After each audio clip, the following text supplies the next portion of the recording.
আপনারা দেখছেন FSRL media. ভিডিওটি ভালো লাগলে আমাদের চ্যানেলটিকে সাবস্ক্রাইব করে আমাদের পাশে থাকা বেল আইকনটি প্রেস করে আমাদের সাথে থাকুন।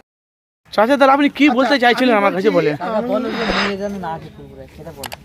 হ্যাঁ, এটা অবশ্যই ঠিক।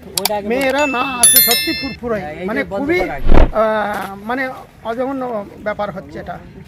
এত ফালতু ঝামেলা বা এত নোংরামো হচ্ছে যে এই জিনিসটা খুবই ক্ষতিকর জিনিস হয়ে যাচ্ছে। এটা আমরাও একদম 99% আশা করছি না আসে।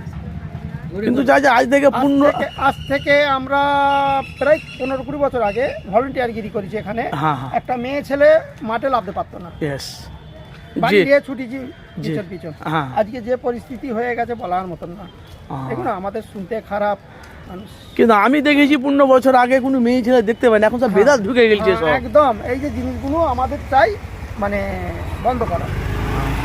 হ্যাঁ, মানুষ আসুক, কিন্তু মেয়ে ছেলেরা একদম পর্দায় আছে, পর্দায়। কিন্তু আমরা সবাই চাই যে বেদাতটা যেন বন্ধ হয়। সেই বিষয়ে আপনি কি বলবেন? আপনি রাজি তো? 100বার রাজি। কতটা আশাবাদী? হ্যাঁ, 99% আশাবাদী তো?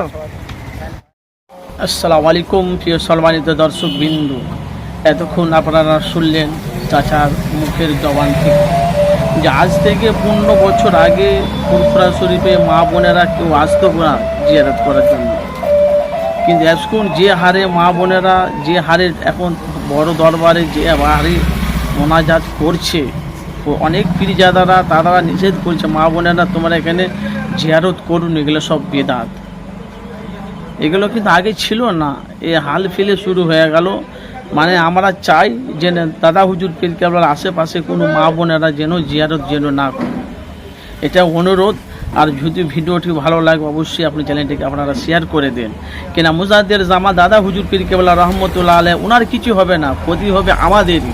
এই জন্য আপনাদেরকে সতর্ক বার্তা জানালাম। অবশ্যই আপনারা চ্যানেলটি যদি ভালো লাগে অবশ্যই চ্যানেলটিকে সাবস্ক্রাইব করে পাশে থাকা বেল আইকনটি ক্লিক করে রাখবেন।